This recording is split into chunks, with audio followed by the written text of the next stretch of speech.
అండి ఈరోజు మేము ఎగ్ మిల్లెట్ నూడిల్స్ చేస్తున్నామండి. దానికి కావాల్సిన పదార్థాలు మిల్లెట్ నూడిల్స్ అండి, fresh tomato ketchup, red chilli sauce, soya sauce, కొత్తిమీర, ఉల్లిపాయలు, కొద్దిగా ఉప్పు, కారం, పసుపు, ఒక క్యారెట్ కొద్దిగా, ఒక పచ్చిమిర్చి, కొన్ని 2 చిన్న సైజు టమాటాలు, కొద్దిగా అల్లం వెల్లుల్లి పేస్టు, 3 గుడ్లు.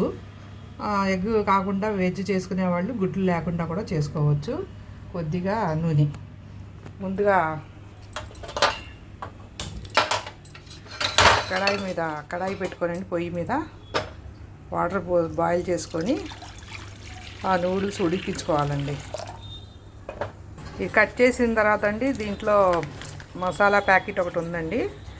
దాంతోపాటు మనం ఈ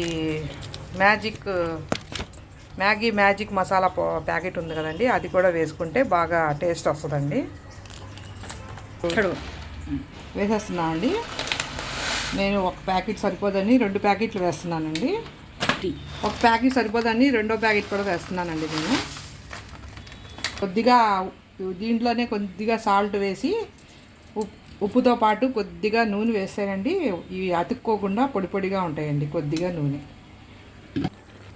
ఇవి ఉడికిపోయినాయి అండి 70%. కొద్దిగా తీసి చూస్తే తెలిసిపోద్ది మనకి. ఇది తీసి వడకట్టుకున్న తర్వాత ఇవి హాకా నూడిల్స్ కదండి, తొందరగా ఉడకవండి. ఈ 70% ఉడికింది వడకట్టేసిన తర్వాత అప్పుడు కర్రీ చేసుకోవాలండి. ఇలా వడకట్టుకొని ఉంచుకొని చల్లార్చుకోవాలండి. తర్వాత కడాయి పెట్టి నూనె పోసి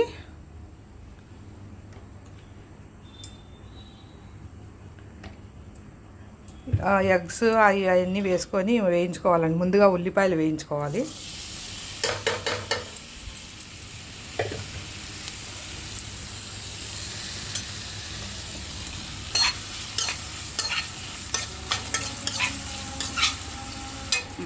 ముందుగా ఈ ఉల్లిపాయలు మగ్గిపోయినాయండి. మగ్గిపోయిన తర్వాత కొద్దిగా పచ్చిమిర్చి ముందుగా వేసి, తర్వాత అల్లం వెల్లుల్లి పేస్ట్ అండి కలిపి, అప్పుడు టమాటాలండి.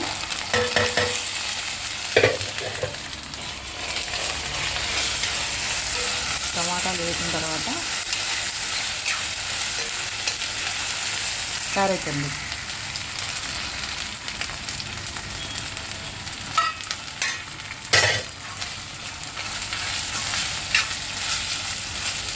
దాని తర్వాత కొద్దిగా సాల్ట్, కొద్దిగా పసుపు అండి.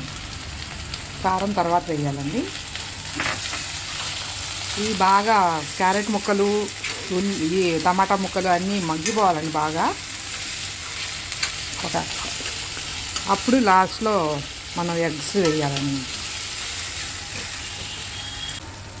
కొద్దిగా మగ్గడానికి కొద్దిగా వాటర్ అండి, ఎక్కువ అవసరం లేదు. కొద్దిగా కారం,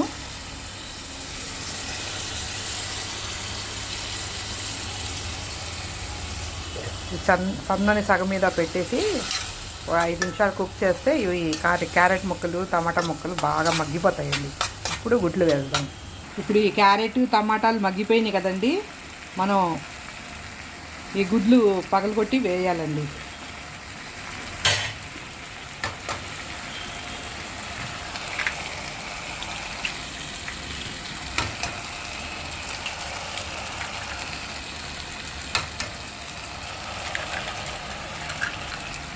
వేసిన తర్వాత దానిపైన కొద్దిగా సాల్ట్, గుడ్ల పైన గుడ్లు చప్పగా లేకుండా ఉండడానికి కొద్దిగా మిరియాల పౌడర్ అండి. కొద్దిగా ఇందాక మిరియాల పౌడర్ చెప్పడం మర్చిపోయాను. తర్వాత కారం అండి కొద్దిగా దీనిపైన ఉంచాను ఇందాక. మొత్తం కూరగాయల కర్రీలోకి గుడ్లకి మొత్తం సరిపోద్దండి. ఇది గుడ్డు కొంచెం గట్టిపడిన తర్వాత ఇలా ముక్కల్లాగా చేసుకోవాలండి.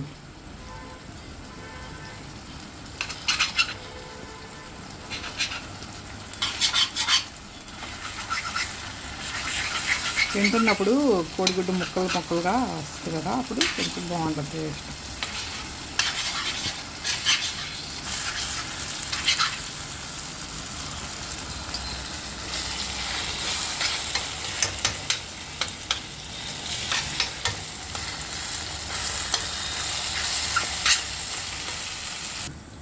ఇప్పుడు కోడిగుడ్డు ఉడికిపోయింది కదండి, దీంట్లో మనం ఉడకబెట్టి ఉంచుకున్న నూడిల్స్ చల్లార్చినవి వేసుకొని కలుపుకోవడమే.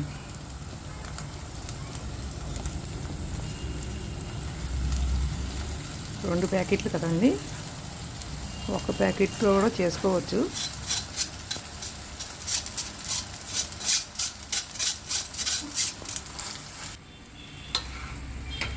బాగా నూడిల్స్ కలిసిపోయేలాగా కలిపేయాలండి ఈ గుడ్లుని నూడిల్స్.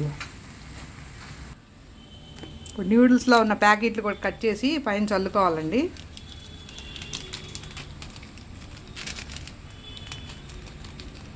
రెండు ప్యాకెట్లు కదండి, రెండు ప్యాకెట్లో రెండు. తర్వాత మనం ఎక్స్ట్రాగా ఇది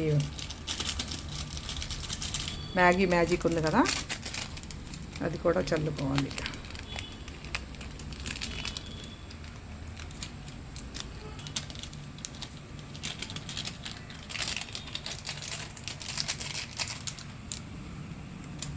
తర్వాత ముందుగా టమాటా కెచప్ అండి, ఒక స్పూన్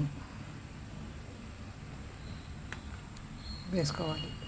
ఎక్కువ ఉన్నాయి కదండి నూడిల్స్, రెండు స్పూన్లు వేసుకున్నా పర్వాలేదు. తర్వాత టమాటా సాస్, తర్వాత సోయా సాస్ అండి, ఇది 1/2 టీ స్పూన్ సరిపోద్దండి.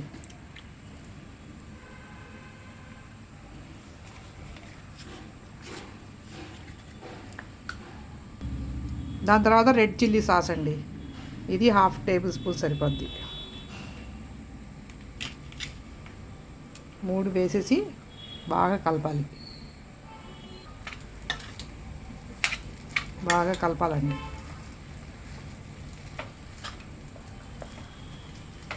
బాగా మొత్తం అవన్నీ కలిపేసిన తర్వాత లాస్ట్లో కొత్తిమీర వేసి బాగా కలిపి దించేసుకోవడం అండి. కావాల్సి వస్తే వెనిగర్ కూడా వేసుకోవచ్చు అండి, మా దగ్గర లేదు. కావాలంటే వేసుకోవచ్చు, ఒక 1/2 టేబుల్ స్పూను వేసుకుంటే బాగుంటుంది, కాకపోతే మా దగ్గర లేదు. కొంతమంది నిమ్మరసం కూడా వేసుకుంటారు, వాళ్ళ ఇష్టం, ఎవరిష్టం వాళ్ళది. ఇంకా మొత్తం మీద అయిపోయిందండి లాస్ట్. ఇప్పుడు మొత్తం అయిపోయిందండి, రెడీ అయిపోయిందండి. దీనికి ప్లేట్లో తీసుకుందాము. ఫైనల్ డెకరేషన్ అండి ఇది, మొత్తం తీసాము ప్లేట్లోకి. నూడిల్స్ బాగా హెల్తీ అంటండి, మీ కొర్రలు, రాగులు, సామలు అవన్నీ ఉంటాయంట, బాగా మంచిది అంట. మ్యాగీ అవి అంతగా మైదా కలిపి ఉంటుందంట, ఇవన్నీ అయితే హెల్తీ ఫుడ్ కాబట్టి పిల్లలకి చాలా మంచిదని చెప్పి ఇదే వాడుతున్నామండి.